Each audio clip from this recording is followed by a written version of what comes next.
Welcome back to the best thing you watched this week. Chris from Movies and Munchies, myself, Ruben from the Ruby Tuesday. Thank you so much for joining us. If this is your first time, we have a format where we talk about the best things that we watched this week. We have an audio exclusive section where we talk about not so much the best thing we watched this week and perhaps something we've never seen before or something we haven't seen in a long time. And then entertainment news and what we are looking forward to. And in Patreon this week, which you can join for just £1 or $1.50 depending which part of the world you're in, we're going to be doing charades. We'll see how long that lasts and what silliness we get up to with that. So we're just going to try and guess each other's films. If you want to join us there for just £1, that would be awesome. However, we're very thankful to have your googly eyes here with us. Every week we start with a movie quiz. And Chris will tell us who's won last week's. And then I believe will tell us some new ones. You did very well for not even breaking character as I went out of focus and then tried to have my camera find focus. For those of you on the audio, you missed Chris being very stupid and weird. So last week we had 3 winners. Red Comet. Congratulations with the correct theme of Gary Busey.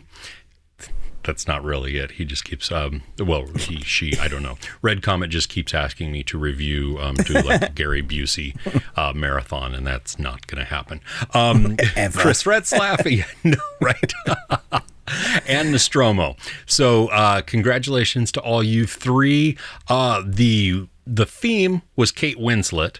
The answers, Contagion, Eternal Sunshine of the Spotless Mind, and The Holiday. Contagion was a good one to throw in there because it's a bit of an unknown one for her. Right. And she's so good. There's a point in there where she kicks in very pragmatically and goes against like self-survival. Who else is in that with her? Is it Lawrence Fishburne?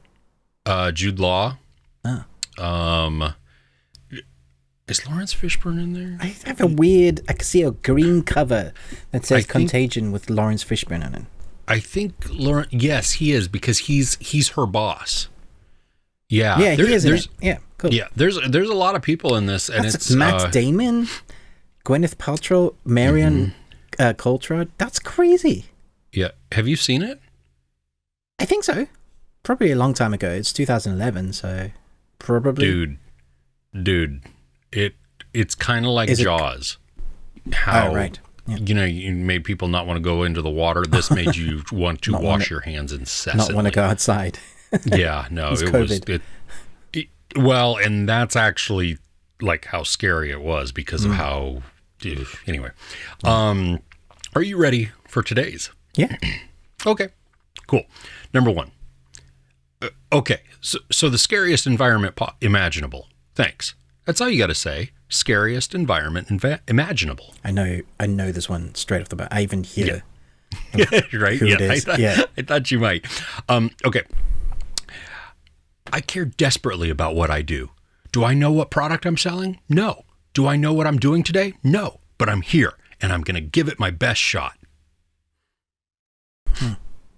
Okay. I'm in hillbilly hell. My IQ's dropping by the second. I'm becoming one of them. Oh my gosh. I'm trying to. Is there a theme? Yes, there is. Okay. Cool. And so if you know the first one.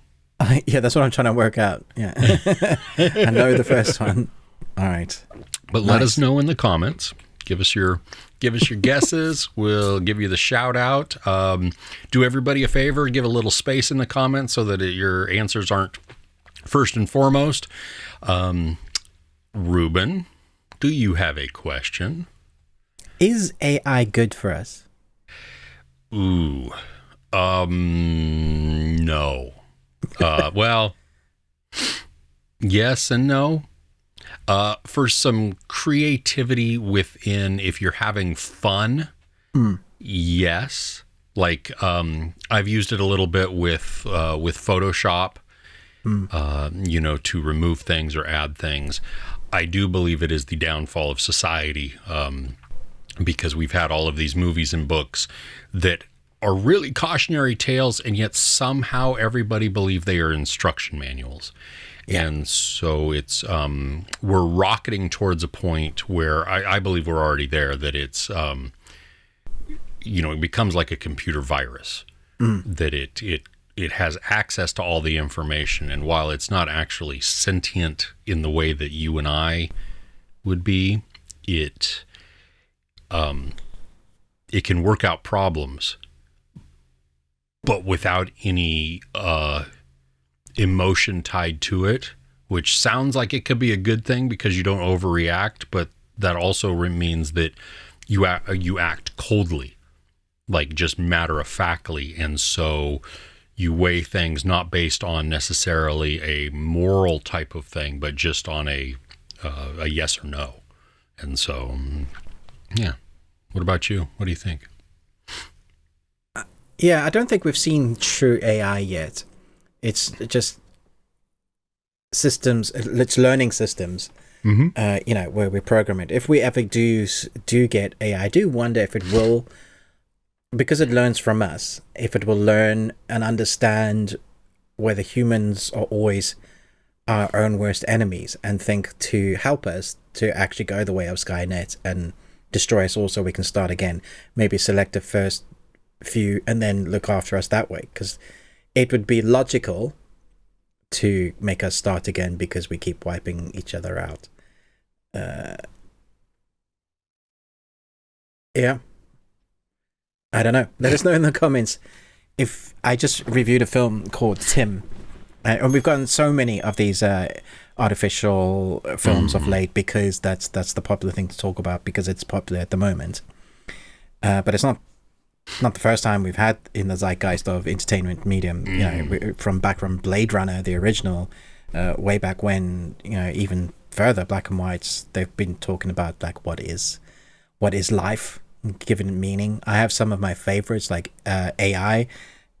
With Steven Spielberg, Bicentennial Man. Robin Williams played that brilliantly, that kind of Pinocchio story, which is great. But if we ever do get to a place where Boston Dynamics and AI put their programming together and we end up with a manservant in each home, is that going to be a good thing, or like you said, the downfall of humanity? Well, depends on which laws of robotics they are able to follow. I did not murder him. Yeah. Yeah. Yes, exactly. Well, you guys let us know in the comments below if we get to that place where you can have a manservant robot as like just part of the norm. Would you accept one, or would you go, hell no, I've seen Skynet, I've seen Terminator? Yeah, I don't think we're getting the Jetsons type of thing. No, that's like thousands of years off probably. Well, and they're all pleasant, Oh, I see what you mean. They're nice and happy. Yeah. We right now we probably get more of Futurama. We're not lucky enough to get that. Yeah. Humans haven't been kind enough to each other. No. All right, let's jump into what was the best thing we watched this week. Chris, would you like to start? Sure. I have quite a few of them. So, wow, you watched a lot. You had good stuff this week? I had a lot of good stuff this week. It's been stellar. Yeah, it's been awesome. I didn't actually have that much poo, which was really, really nice. Great. The first one, because last week we recorded early. Yes. So I actually watched this after we did our show. Otherwise, it would have been included in last week's show. But okay. For some unknown reason, Lionsgate decided to release a horror movie not only in July, but on the same weekend as Barbie and Oppenheimer, basically assuring that zero screens were going to have this. In my area, no theaters were showing it. Isn't this available on digital as well now? Now it is, yes. Weird. Came out last week, so I rented it and watched it. It's called Cobweb. Yeah, this is definitely on my list. I watched your review, and I was like, I am down for this movie. Dude, I had so much fun. You have Lizzie Kaplan, you have Anthony Starr, and then, oh wait, I'm going to mess up the kid's name because... But Anthony Starr alone. He's actually in it the least. Oh, like he's not okay. that. Yeah. There's Woody Norman, who is also in Last Voyage of the Demeter. Nice. Which I went and resaw that again this week because I took my family. I know. We'll talk about some news stuff with that, because when is that coming out? In September for you guys? No, I don't in know. theater? It's no, we have no release date for that. Oh, well, then here, I'll just spoil it now for my news, but it's hitting digital August 29th. That's hilarious. So we'll see it way before it even comes to the UK cinema, meaning that it's not going to do nearly as much money as it should do. Yeah, I don't understand that. I don't know why they didn't do this. It's so dumb. So in addition to Woody Norman, also is Cleopatra Coleman, who plays a substitute teacher. And basically you just have this, you go through it not knowing, is this a supernatural story, like a ghost story type of thing, a haunting, a poltergeist? Is this all in the kid's mind? Are his parents just utterly deranged? You know, is the entire audience being gaslit by something? Because Woody is shown to be an unreliable narrator. And so we go through, there's, if you watch the trailer, there's a jump scare that's shown in the trailer, which is unfortunate that they showed it in the trailer. I liked a lot of them because it held back in some of the jumps. Okay. It's not perfect, but it is creepy. There's some logic stuff towards the end that you kind of have to go, okay, whatever, we're just going with this. You know, but what, like they go into the basement or they split up? Well, there is that, yes, but no, even beyond that. But there's atmosphere that is created in this because of the demeanor of the parents. Lizzie Kaplan is phenomenal in this because she just, something's not right. You know, she's obsessive, she's overprotective, but then very sketchy also. And so you're just like, I don't know if I trust you. And then you sit weird, like when they eat dinner, she sits very stiff and she almost smiles, and you're like, ugh. At least with Anthony Starr, pretty much all the way through, you're like, I don't really like you. Yeah, because you're Homelander. I don't trust you, like, off the bat. Yeah. I mean, he's totally channeling Homelander through a lot of this because he has that, you know how he does that smile that looks like he's really forcing himself to smile. Yeah. It's more subtle, isn't it? It's like, it is. He's nailed it, and it's very unsettling. I had fun with it. I mean, it's not a long movie. I think it's 88 minutes. Wow. So it's quick. It does not say it's welcome. That's what a horror should be. That's because for pacing, beginning, middle, end, introduce characters and the creepiness, give us backstory, make us care about the characters, finish it with the scares. That is the formula for horror. And it gets gory at points, which is also where you have to at some point kind of dissociate logic from certain things, and so it's whatever. Does it ever solidify as to if it's supernatural or not? Oh yeah, you get answers. Yeah. Oh, you get answers. Cool. Yeah. Nice. And that's I'm gonna leave it at that. I'm gonna watch it. Yeah. Yeah, no, it's really good. It's really well done. You know, I had fun with it. That's the thing. You know what I mean? It's like one of those, like, I wasn't scared, but I was definitely tense, and I was kind of disturbed while I'm watching it because it's like, something doesn't feel right. And so I love that feeling that creates. So it did it effectively. Nice. Yeah. Awesome. Cool. For the best thing I watched, at the top of my list, without a doubt, and I was really hoping you were going to watch this because I really wanted to talk about it, is Mask Girl. I am halfway through it. Okay. Well, like 4, 5? Because there's 7 altogether. There's 7. No, I'm almost done with 3. Okay. So let's definitely talk about it. So I loved it. And the more I think about it, the more I love it. I just think its creativity is brilliant. Every single episode is a different perspective from another character that leads up to how they interact with our protagonist. So you know it's called Mask Girl. There's a young lady that gets bullied in a way that everybody calls her ugly. She takes that persona on herself. And the more people call her ugly, the more she thinks she's ugly. When she's odd looking, but she's not ugly by any means, or what society deems as ugly. I mean, what is that even? Everybody has beauty in some way. Somebody is going to look at that person and go, that is my future wife. You know, like that. Beauty is in the eye of the beholder, I guess. That's the truth. I thought more often than not, she just looked tired. Yeah, she did. She had big bags under her eyes. The bags under her eyes. And mostly that could be sorted out because if she started believing in herself, which we do get to see, there are points in the series where she believes in herself and suddenly she lights up the room. She looks stunning, totally different. But there are themes in this that are so dark, so I should give a warning. There's self-harm, there's suicide, there are sexual attacks. They kind of have it all in there, bullying again, but like stronger stuff that we've seen from South Korea before, where they show bullying, but it's more like they're just beating the crap out of the person. Like you class that as bullying, I would just class it as assault. But there's obviously something that is within the cultural norm, because everybody has that in their entertainment segments now for their series when it comes out of Netflix a lot from South Korea. So that's one of the themes that you get in there. So we have this connected story that's broken up into 7 parts.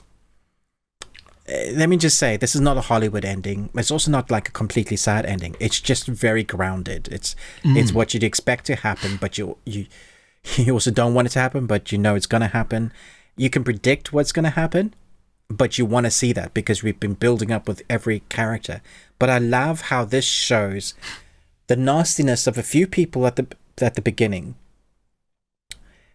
If they had changed their words to befriend her or go and sit there, just shown kindness, the ugliness of 2 or 3 young kids, the effect that has on so many families, the brokenness that people end up to multiple generations, that by the time we get to the end, it's just it's just a fork, like all these parts of different families that have just broken, and bad choices. Now, eventually, there is some redemption that's had in here for characters, which is great. But there are so many brave moments that the filmmakers have taken.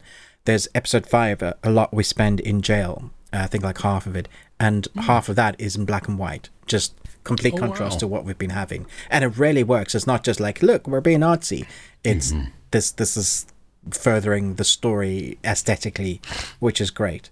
We also often, because we follow different characters, we get to know what has happened to some of the other family members, or part of the family members that have been affected by Mask Girl, who ends up hurting people because of a thing. And it's weird. You kind of feel like she's justified, but also she needs to be put away because of what she's done.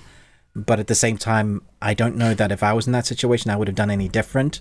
Maybe not to her extent, but like, if someone's trying to attack you physically, are you allowed to protect yourself or not? There's a difference when like protecting yourself and then out of anger you just like decimate the body and hack it to pieces, and you know. There's an interesting reflection at culture as well, which I really liked in this. You know, the social media culture, what people are doing now. It's so like, I really feel like we're going to reach a crescendo with the social media, where either a whole bunch of stuff goes wrong and we start implementing and instigating things that can help, or it's just going to go the other way where it's so much worse. And you know, all the the Black Mirror series where they showcase things just like as far as humans can go and take it. Bleak. We're so close to that.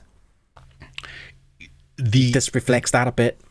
Yeah, well, and correct me if I'm wrong, but the series, it takes place in like the early 2010s, right? Because so we jump around in time a bit, as you'll find out.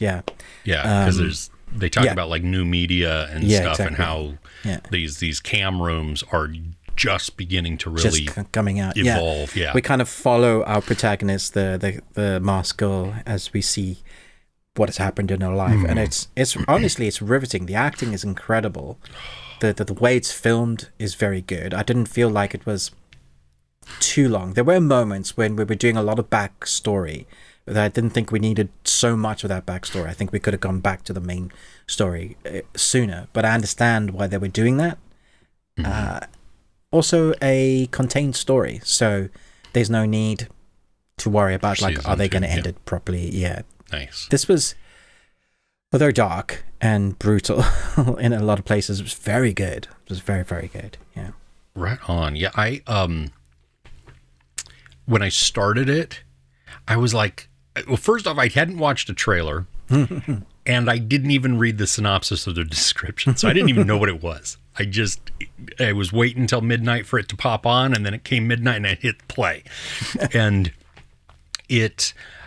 I wasn't sure at the very beginning, you know, because you're watching all this dancing and then like it becomes a cam girl type of thing. Yeah, and you're like, what is this? And I'm like, what is this going to be? Because I don't know if I'm just want to watch 7 episodes of this girl, the voyeuristic type of thing. And then I became hooked because of the characters, because of the drama that's included, and you in a very quick fashion understand some of their motivations and some of why they live these dual lives. I love the way it showcases one person's perspective, and you're like, oh, how could that person do that to them?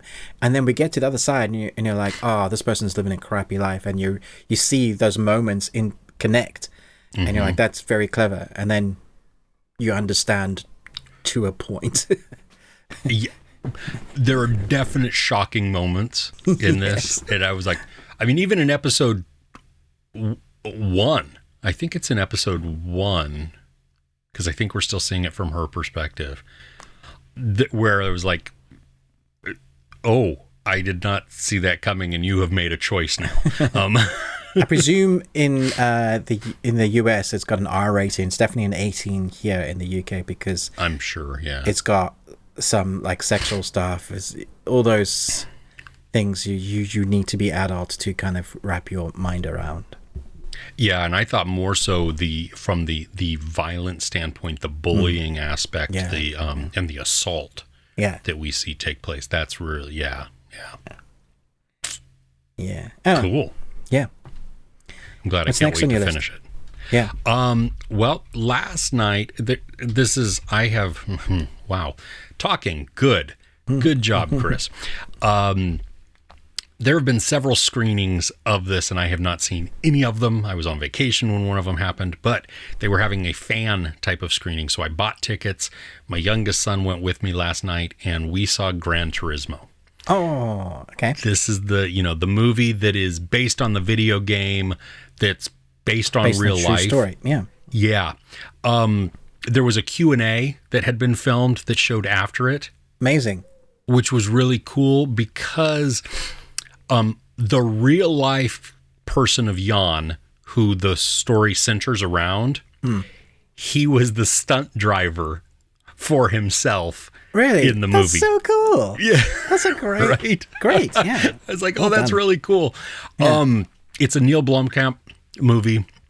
I really only have some small nitpicks for this movie. I mean, it's long. It's like 2.5 hours long, I think, maybe a little less than that. That is long for a racing movie. Yeah. Yeah. That's not necessarily a bad thing in this. I had to pee, and so that I noticed the time a little bit, but other than that, it wasn't like, oh, this is boring. There was a segment towards the beginning in the first act that it felt like an editing mistake. Like David Harbour says a few things. Yeah. And then in another scene, he says almost identically these things. Oh, that's weird. Yeah, it was and it stood out to me because it was like, I've heard this dialogue very recently before. And, and so anyway, there are some drone shots that are used. And remember in Ambulance, that Michael Bay film, the drone shots while extreme, were so well done because he had hired the world champion FPV drone pilot who's like 19 or 20, which is ridiculous. Those what they captured was phenomenal. In Gran Turismo, some of it is awesome. Some of it feels like they're struggling to figure out where they wanted to put where they wanted to point the camera as they were flying. Right. So it there's some though where the drone comes down and then goes over the cars as they're coming at it. So you have this immense feeling of speed. That's mostly my nitpicks. It's not. Wow. So everything else is good. I was on the edge of my seat. I mean, there's a lot of racing that's shown. And so, if you're not a car person, if you don't like car racing, anything like that, which I don't watch car racing, but like Grand Prix or anything like that. Yeah, no, I don't watch any of those. I mean, it can be exciting, but it's so much more because I cared about the character. And then I was put into the car, and then the way that it's edited is so exciting. I mean, it is just, it's moving, like you feel motion. They do some really cool things with special effects and overlays that's a circular type of effect that it starts in the very beginning of the movie where we watch something happen. And then at the end of the movie, they do something very similar to that, but differently, like almost in reverse. And so it's a nice tie-in together. I liked the characters. David Harbour was great in this. When is he not great? Even in Hellboy, he was great. Like, it wasn't his fault that Hellboy was bad. Yeah, I haven't seen Hellboy. I'm not going to watch that one because I would prefer to continue to like him. So he was great. I mean, because he brings this heart. He's very gruff at the beginning. He's very he has this speech, which I was laughing out loud at little ports here and there because you have him speaking and then you have Orlando Bloom reacting.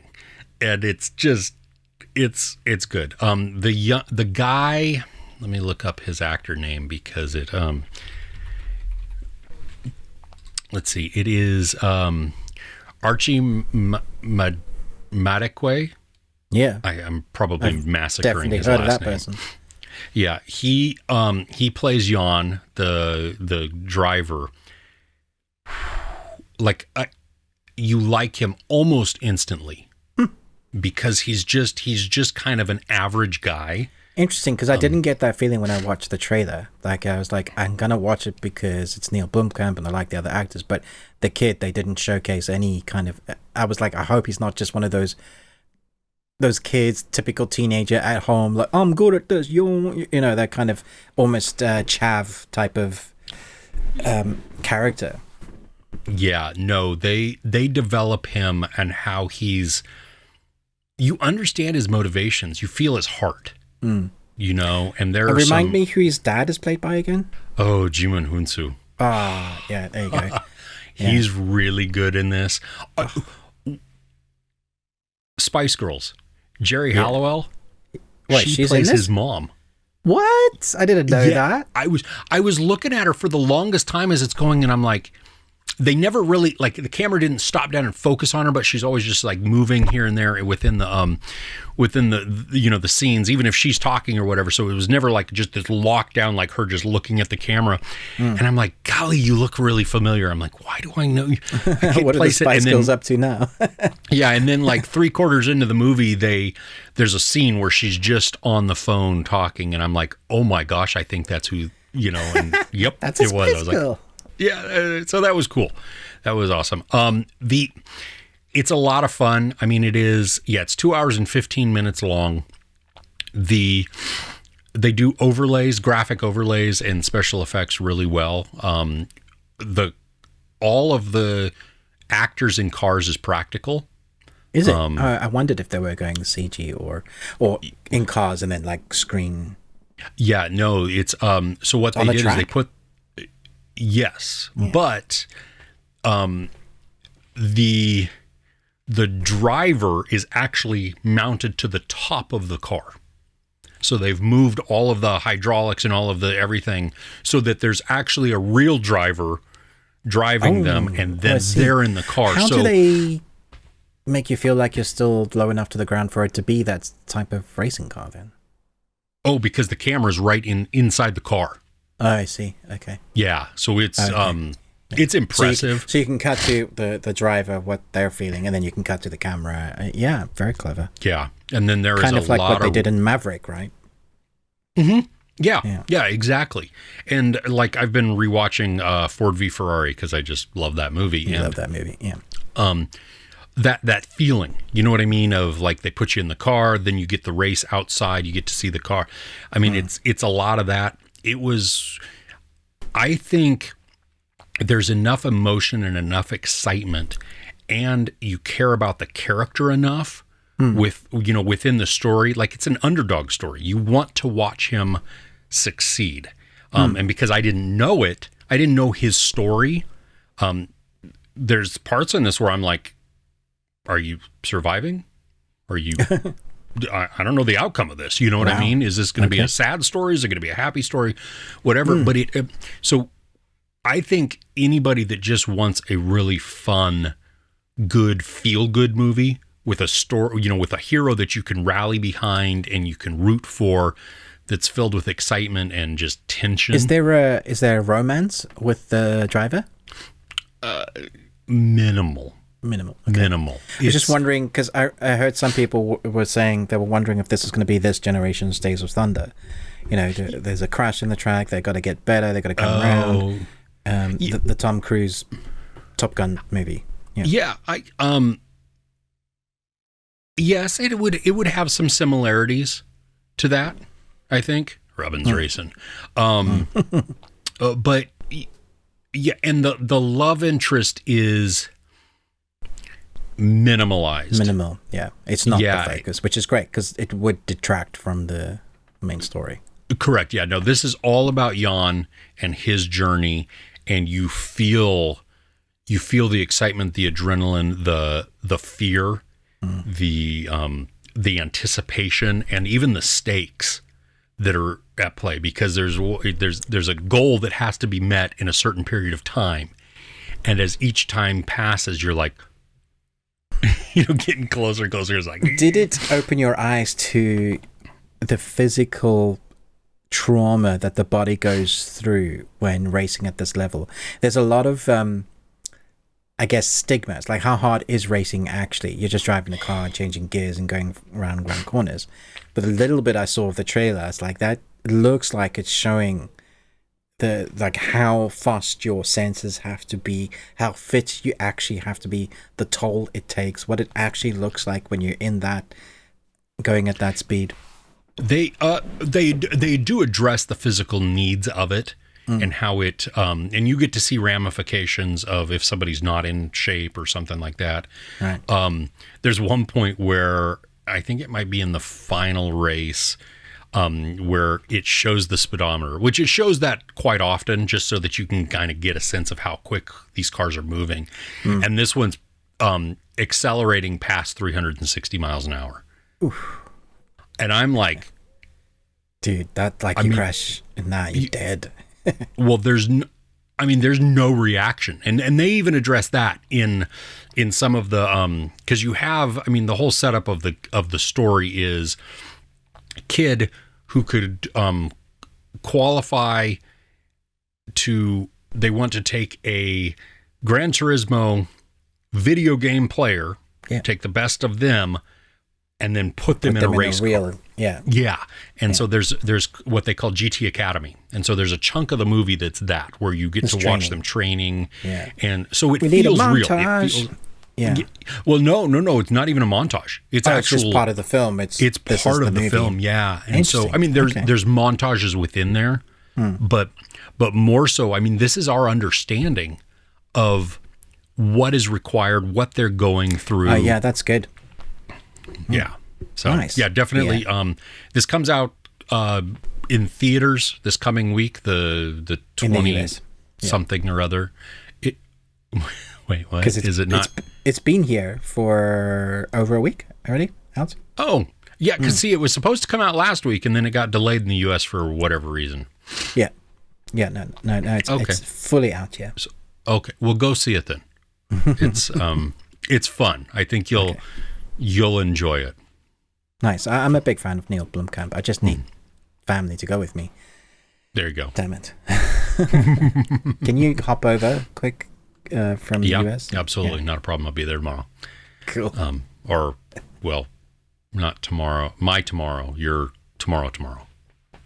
Cool. Because of the time difference. Yeah. Yeah. You all right? Yep. All right, what's next? Next on my list is a series that I didn't even know was coming out, to be honest. I was doing the rounds like I do every Monday. I go through all my screeners list and all the channels, trying to check what I should be on top of. Like, I'm always missing stuff. So I'm like, okay, let's listen. And I was like, I saw this series and like, oh, what's that? And I asked for the screeners and they sent me half of the season. And I was like, I'll give the first episode a go. And then 5 hours later, I watched the 5 episodes they sent me. The Winter King is season 9 of Game of Thrones. No, I'm kidding. It's The Winter King is a new take on the Arthurian legend, based on the Bernard. What's his name? Based on the same author who did The Last Kingdom. Yes. So it feels very grounded. There's not a lot of magic going on in this series, although there is Merlin. He has his pagans and he has his priestess, and they do some similar stuff like you would see in Vikings, the pagan rituals, that kind of thing. And he does do a couple of Jedi mind tricks, which they're towing the line of what is magic and what could happen. He speaks to the gods. We have that conflict again of Christianity trying to push out anything pagan. Yeah, which is constant in the Viking lore. But in here we have the Arthurian legend, which, by the way, isn't real. If you go and there was a person that could have been, but actual historians, they dispute the fact whether he was that. There could have been a lord that was someone named Arthur, and you can go do your history. So this is loosely based on history, at a time of history, but we're talking magics, we're talking wizards, we're talking the sword and the stone, that kind of stuff. It's Arthur, King of the Britons. Yes, exactly. So we have all of that kind of lore in there, but it's going to be different to how you've seen it. Think The Last Kingdom. That's what you're expecting.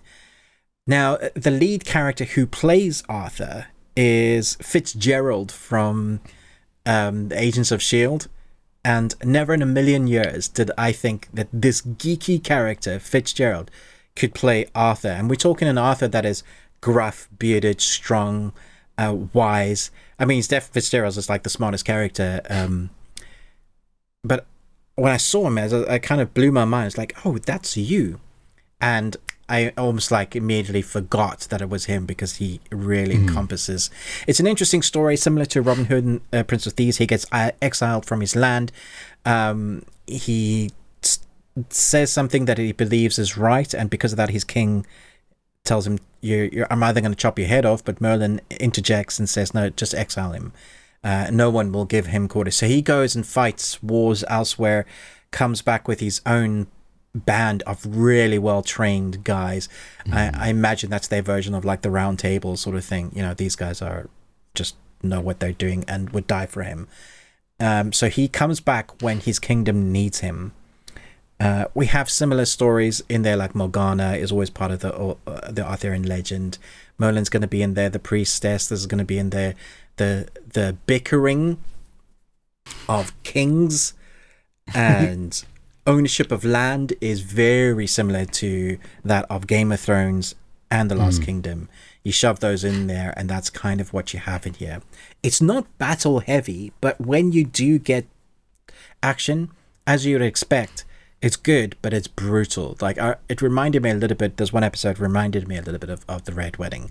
It's that sort of brutalness. Ooh. So it's I haven't seen all 10, But so far, I'm very impressed. Like, I was just like, man, I'm so in it. Like, I'm rooting for the characters, and I hate some characters already. You know, like Littlefinger from Game of Thrones. This is characters that, yeah, the that king you're meant to dislike, right? Yeah, like Lord Farquaad, as everybody calls him now. I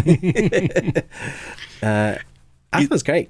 Really fun. Is there a lot of political scheming? Any of that type of? Oh, yeah, okay.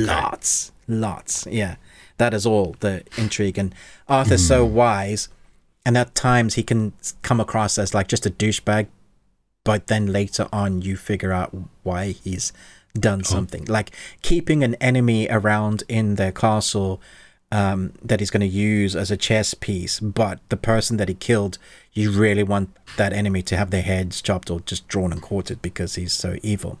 It's that sort of maneuvering. It's really fun. It's well done. Nice. Shot in Bristol, I believe, in a ruin of a castle, and then obviously blue screen. Fun. Yeah. Oh, that's so like cool. a physical location. Yeah. Nice. That's on MGM Plus. MGM Plus. I also believe they're selling it out to other streaming services. So really? Depending on where you're going to find it, you may see it on other platforms as well. Okay. Cool. Nice.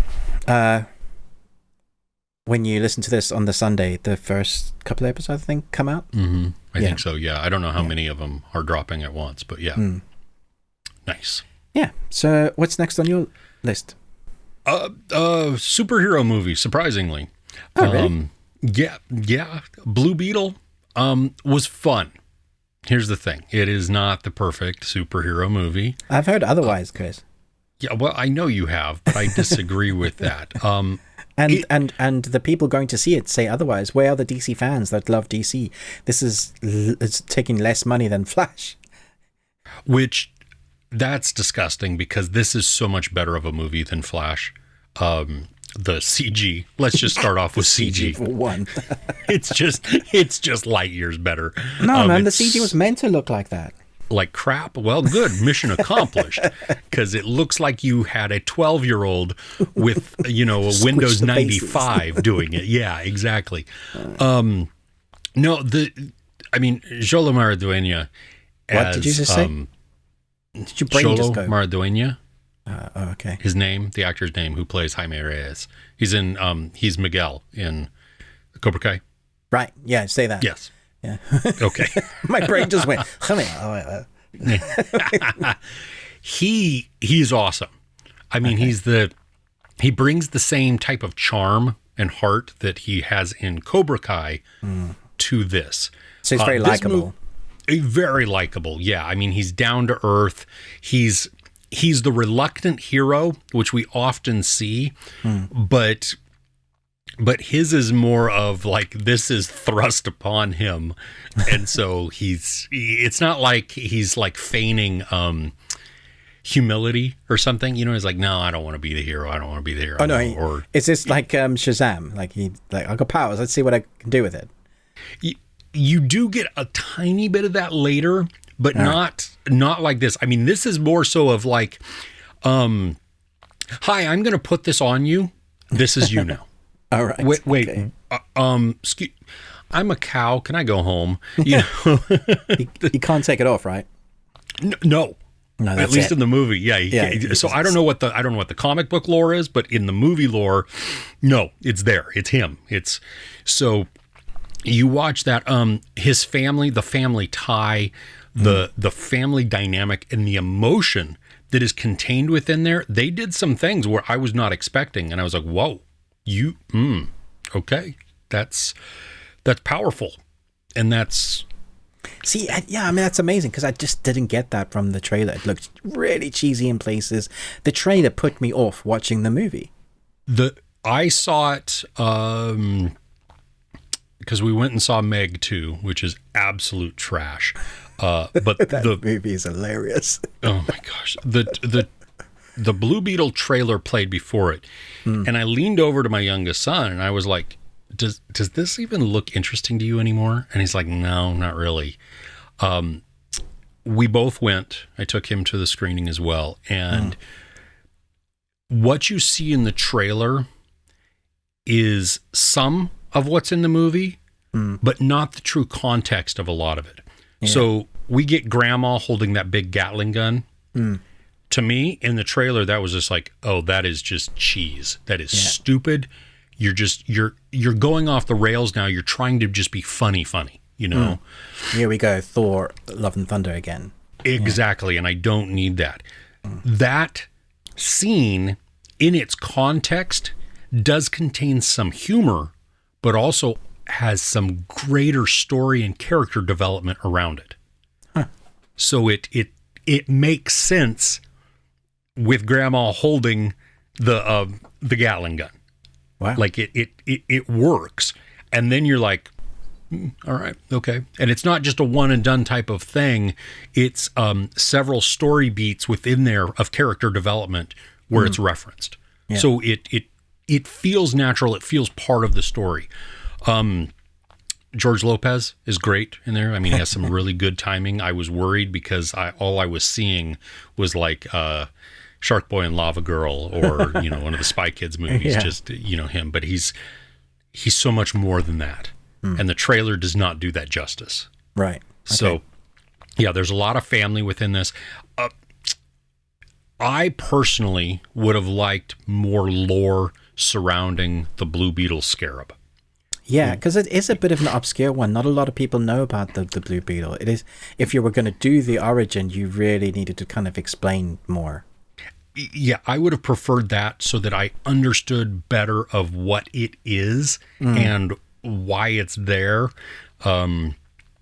Because we kind of just there's an opening graphics type of scene over the right over the credits, and so you understand many thousands of years ago. Sort of. This but there's no voiceover. There's no text. There's no voiceover. It's just you're just watching animation. Okay, exactly. Cool. Yeah. Susan Sarandon is good as the villain. I think she's. I mean, you understand her. She's bug back. Yeah, it's my bug. My bubbles. She's decent in this. I mean, I liked her. And she was she had some presence, and she certainly is that detached, gruesome corporate greed. Like, right. So if you're that part of it, I mean, she embodies and just she's just a bad guy that wants to use the technology for money and stuff. Yeah. So there's that. I don't think all of the CG is awesome looking. A couple of times it looks like animation. CG. Right. Yeah, but more often than not, it was just fun. That was the thing. Like, I came out of that pleasantly surprised. No, I didn't have really any expectations for the movie, so that probably helped some. But it was just a fun time. Like, this is one that I would like to watch again. It's not like The Flash I don't ever care to see again. Whatever. Thor Love and Thunder was that the recent one? The last one? Yeah. I don't want to watch that one again either. I'm some of these silly type of things or whatever that are they're underdeveloped or just not. So this is fun. I mean, it's a great family movie, I think. That there's some good fights. I think there could be more. There could be more development with one of our baddies, this henchman guy. Like he has a great story arc towards the end of the movie. I would have liked to have seen more of him become that antagonist to Blue Beetle throughout, but what we get is fun. So, yeah, good time. Certainly better than I was expecting. Well, from what I'm hearing. Yeah. Cool. Okay, so now we're going to go way back when we're going to do a sort of little retrospective. This film is old. But it's nostalgic goodness. But it's nowhere near, is it a good film? Oh, one of those. Okay. Yeah. I don't know if you were ever into skating, but I've recently taken up skating again because I needed to do something energetic. When you say skateboarding. Okay, I just want to make sure that we're using the same terminology. So Right, yes, yeah. yes. So when I was like 14, well, no, probably earlier than that, 12 to about 14, 15, I was skating, and I got okay. Like, I wasn't Tony Hawk, but I was, I could do an ollie, I could grind on things, I could go down half pipes. Wow. And then obviously I moved to the UK and all of that was lost. And now I'm overweight and I've bought myself a board that's like quite thick, like 7-ply, and it's larger and is it a long strong board? chucks. It's not a long board, but it's a normal board, but it's just stronger chucks, because they are builds you can buy for heavier set people. And I've been trying to learn how to balance again, because that's a thing, especially with all the extra weight and how tight I need to tighten up my trucks. Trucks, yeah. For years I went thinking they were chucks, but they're trucks. Those are shoes. Yeah, trucks. You got trucks on your board, and it got me thinking of like what got me actually into skating. And there were a couple of movies. One was like the hoverboard, or Back to the Future, and we had even the first one. There's always a skating moment. That was great. That was so cool. And then there was this terrible film in 1989. It's an hour and 45 minutes long. It's got a very young Christian Slater, and it's called Gleaming the Cube. That's what I thought you were going to say. Have you ever seen this film, Chris? I don't know if I've seen it or not.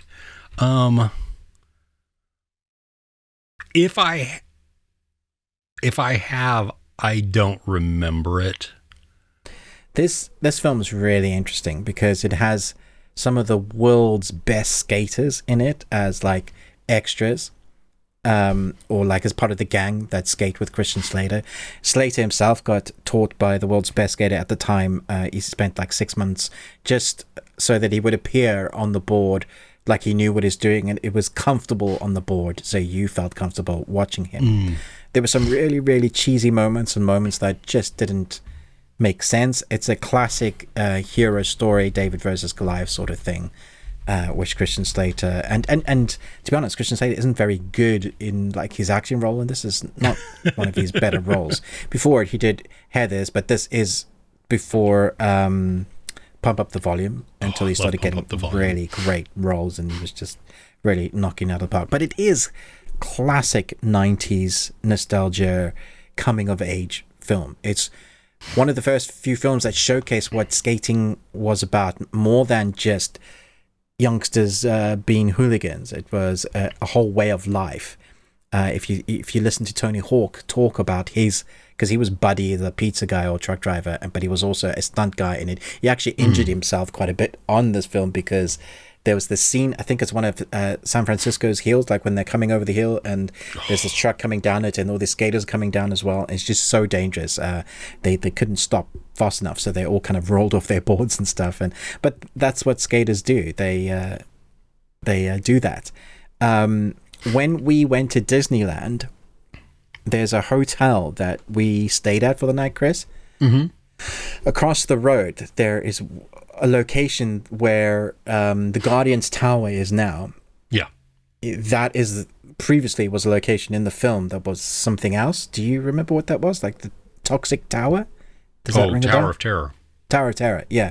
So that was used in the film.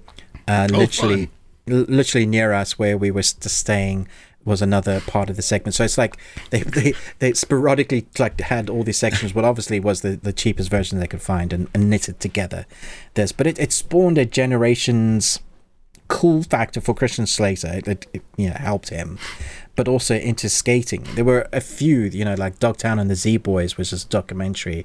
It's an incredible skating film. But the guys that became the pool skaters, showing what you could actually do, they would go up in the helicopter or plane and look for the empty pools and then go skating there and do a very different type of skating. It launched itself into speed skating because, you get those long hills, super dangerous, and then those weird, instead of half pipes, you just go over the lip of the pool all of that launched into an escapism for young men and women finding themselves, a coming of age thing, and that gave them a place where they could actually do that, and skating became, it was almost punk rock, but not quite. It was its own thing.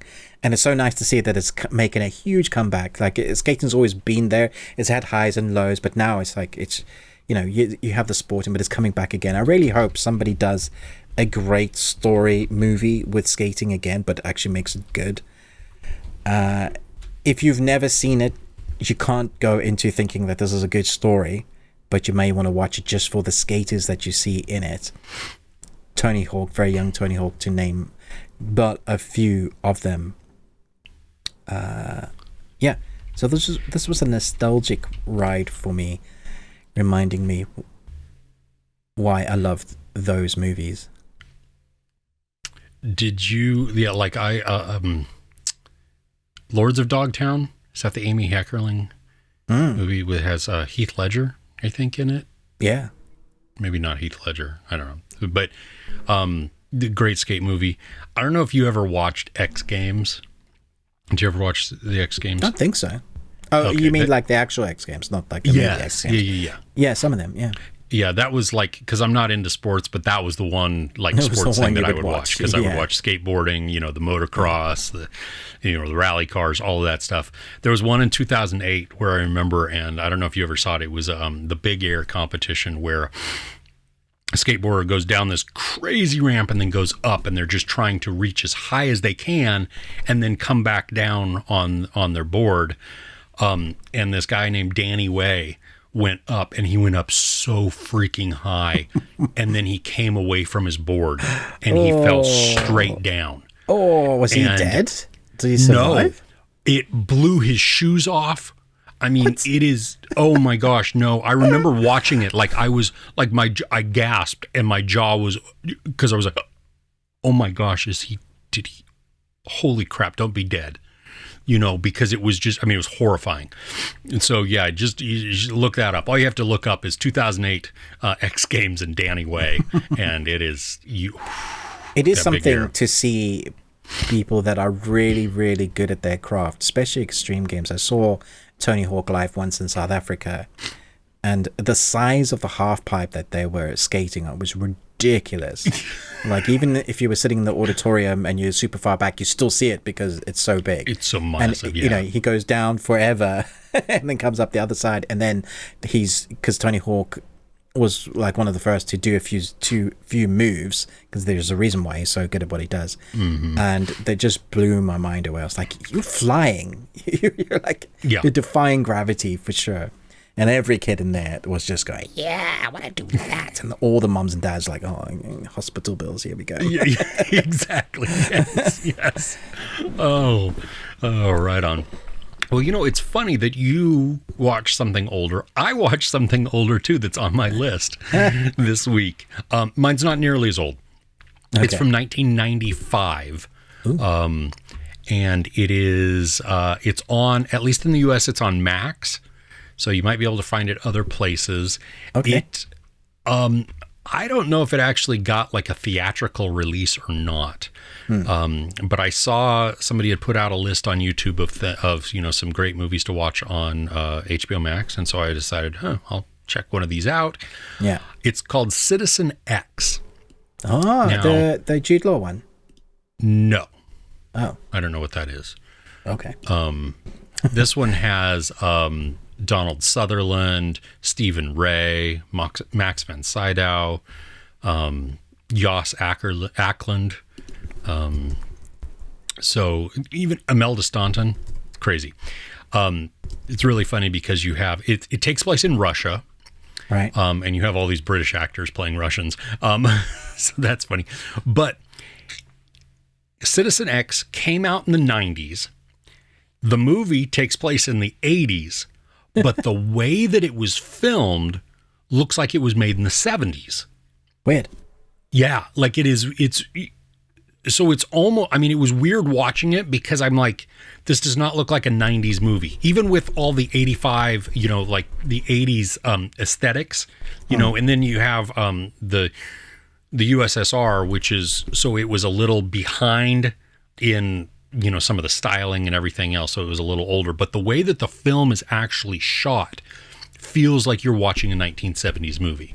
You know how there's not a lot of depth to the filming. I mean, it's pretty much, everything is in, oops, as I hit my microphone, everything's in focus. There will be some big pans. There'll be some zooms. What this does is it's a mystery that is searching for what one guy believes is a serial killer. But the Soviet government is like, there are no serial killers in the USSR. That is a Western problem. That's okay. Yeah. That's a problem. Yeah, exactly. And so you watch this investigation go over decades. Wow. And the toll that it takes. Donald Sutherland plays this, he's a colonel in the KGB, maybe. I don't know exactly what he's in. But he grabs this forensic pathologist who then becomes a detective. And now he's the one in searching and everything. And you get to watch his progression. And that's Stephen Ray who plays. Is this a first time watch for you? This is a first time watch for me. I'd never seen it before. And it's slower, but it's so engaging because it has that older movie feel. You know what I mean? It's just a building drama where we're going and we see things. We see the frustration that our characters are facing because they're coming up against ideologies that are just unwilling to move or ignore or acknowledge anything other than, no, this is how it is. We don't have that here. It's based on a true story, so it's even more horrifying. And the dude who is finally responsible, which we see pretty early on of who it is and who they're. So it's not so much of the mystery of who is doing it, but how will they catch that person? That's, how does that, but this was one of the most prolific serial killers ever. Really? Yeah. And it's horrifying. It's Okay. it's disgusting at what, the gore is not very much. There's not a lot of blood and gore. There's some violence. There's some so it's more sexual violence. What? So it's more psychological. Yes. And definitely much more of a drama and a, I mean, it's a big character drama as you some thrills within there, this building intensity, especially as you get closer and closer. And then just the dynamics between some of the characters, because Stephen Ray and Donald Sutherland have a lot of conversations back and forth, but then there are other things that are going on. And so you watch Donald Sutherland playing chess with people, but trying also to teach Stephen Ray to play chess with people so that you can get what you need accomplished, especially then within the USSR, because it's not, some of that, the maneuvering of people or the working, and understanding who to talk to and how to do that, that's kind of a universal thing. But then there's another layer there that makes it even more complicated because they could just send you off to a camp. So if you've never seen it and you like dramas like that, and some, some intrigue. What made you choose it? When I saw that list of great movies on HBO Max that are right now, I was just and so I was going through the list and I'm like, oh, I haven't seen that. Oh, I've seen that. I need to rewatch that. Oh, I need to rewatch that. I want to rewatch that. I remember that one. And this one was just I've never seen this one. What's this about? Read a quick synopsis. I was like, I'll put it on and see. Worst case is I turn it off. No, I was I was sucked in and I was enjoying it. And then just you see different characters come on and you're like, oh, wow, that actor's in this now. Wow. Okay. So. Yeah. Nice. Okay. Yeah. Well, that's everything I've got for the best thing watched this week. Oh, I got one more that I'm only going to barely touch on because it is not a review by any means. This is more of a reaction because that is the only thing I'm allowed to say. Oh, right. Okay. I watched the first 2 episodes of Ahsoka. Ah, you bastard. Yeah, I didn't ask for it. They just sent it, which was fun and awesome.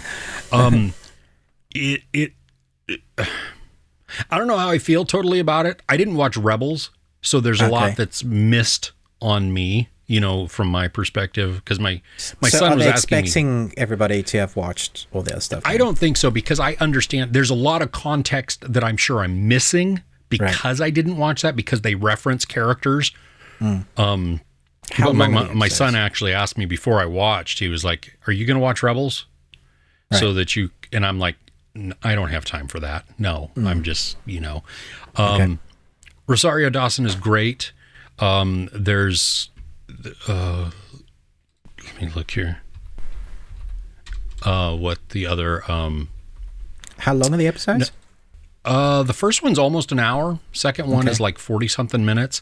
Natasha Liu Bordizzo, she plays Sabine, and she's great. Also, David Tennant voices a robot, which is fun. Yeah, I heard that was happening. So Mary Elizabeth Winstead is playing Hera Syndulla. Good lightsaber action? There's some really cool stuff. Yeah, there's some fun fights. The opening scene, it's very weird. It's like they're sticking to some of the aesthetics from A New Hope. Right. With some of the, you know, the set designs and everything else. Okay. But then in other ways they're not. So it's very weird. Choice. Like there's a scene on a bridge of a ship, and I gotta say it looks worse than anything you've ever seen in Star Trek. I was gonna say, does it have does it have a tangible feeling to it like Andor has, or does it feel like the other Star Wars where it does feel like there's a bit of a screen that they're using, and then there's a little bit of... There are some scenes where it is like, whoa, that is clearly animation and not real, and it doesn't... I don't like it.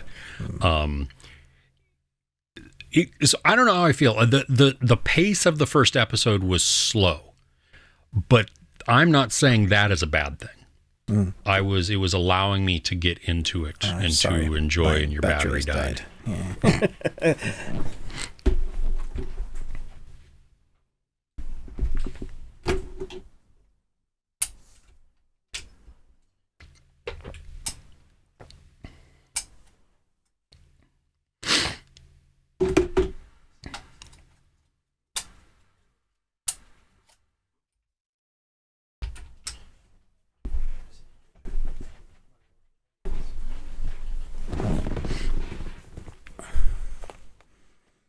So I was saying it's slower, not necessarily a bad thing. I don't count that as a bad thing. I mean, it just envelops us into the story.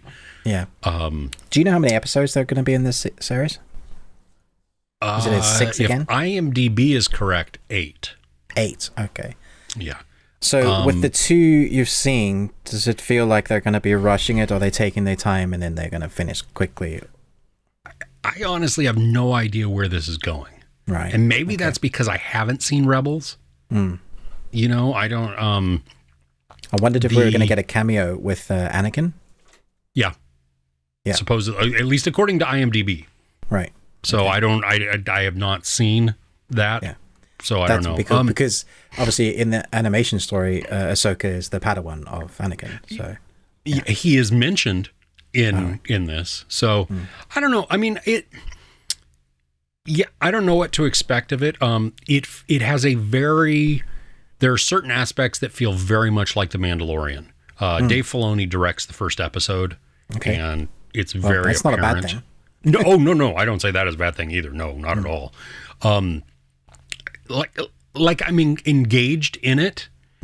I'm intrigued. This is not something though that has me knocking down the walls to like, oh my gosh, I have to, knock over old people to get this to was see. like one of my most anticipated, the only reason I'm still keeping Disney series. Yeah, the makeup, especially on Ahsoka, on Rosario Dawson. Yeah. I love it. I'm impressed. I love her white lightsabers too. Yeah, so badass. cool. Yeah. So I don't know. Is there a a theme like The Mandalorian? You know, like a score that you. There is, but not as iconic. Like I can't remember it. It doesn't stick in my head. Damn it. So it needs that. It'll be interesting to see. I don't know. Like I'm not overly excited by it. Like what it had was good. Okay, I'm not saying it wasn't good. It was a good entry into the story. But I do feel like there's a lot of context that I don't necessarily have, which might solidify it even more had I seen and been familiar with the lead up to this. Okay, so when is your review coming out? I don't remember when the embargo's up.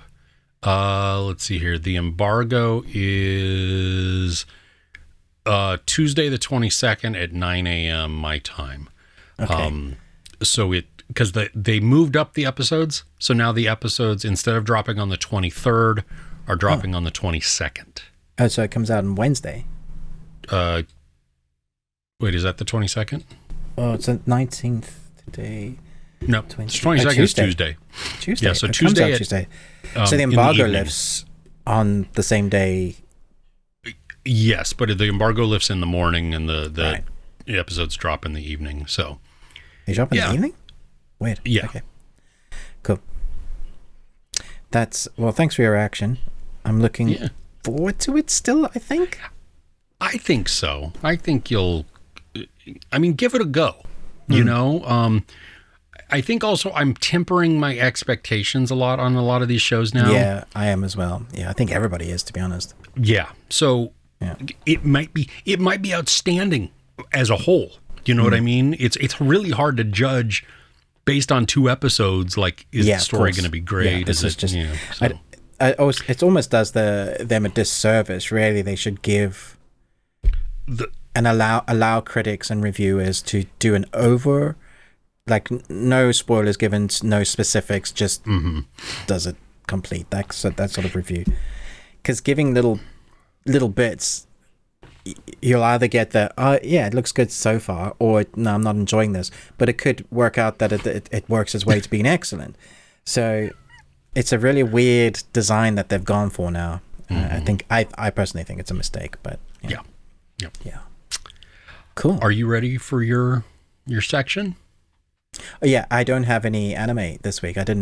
There wasn't anything new to watch.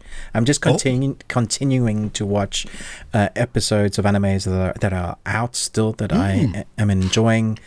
All of those that I've mentioned previously on Over 9,000, those are like weekly episodes. When they finish, maybe I'll do a recap and let everybody know whether they finished well. Okay. I think in the next couple of weeks, we've got some good ones coming out. The only animation I watched was The Monkey King this week, which was good, was fun. It wasn't brilliant, but it was fine. It was more aimed at kids, I think. So animation, fantastic. Story was okay. Yeah. All right.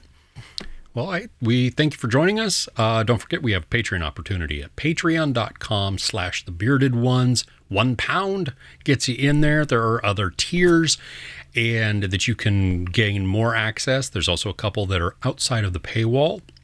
Like Ruben had mentioned, we're doing a movie charades this week. So that should be, it will be. It'll be what it'll be. Yeah. It will be what it'll be. We have extended audio portion where we're going to be talking about probably the worst thing that we watched this week, or at least something that did not make our list. We hit up entertainment news, things that are coming in the next week as well as far as releases. And then we also hit up a movie that we've either never seen before or it's been a really long time. This week we watched Shin Godzilla. It was my first time watching. Had you ever seen it before? So I thought I'd seen it. I think what happened is I watched half of it and switched off previously. And then we'll talk about it. Well, we'll talk. Okay. So that's going to come up in the audio portion. You can find us on basically any podcasting platform that you listen to. If you happen to listen to us on one of those, if you could rate and review us, that would be outstanding. Also, don't forget to like, share, subscribe each of our YouTube channels. Whichever one you're watching this on, head over to the other one. You got Ruben with the Ruby Tuesday, me, Chris, Movies and Munchies. With that, hey, we'll see you next week. All right. Take care.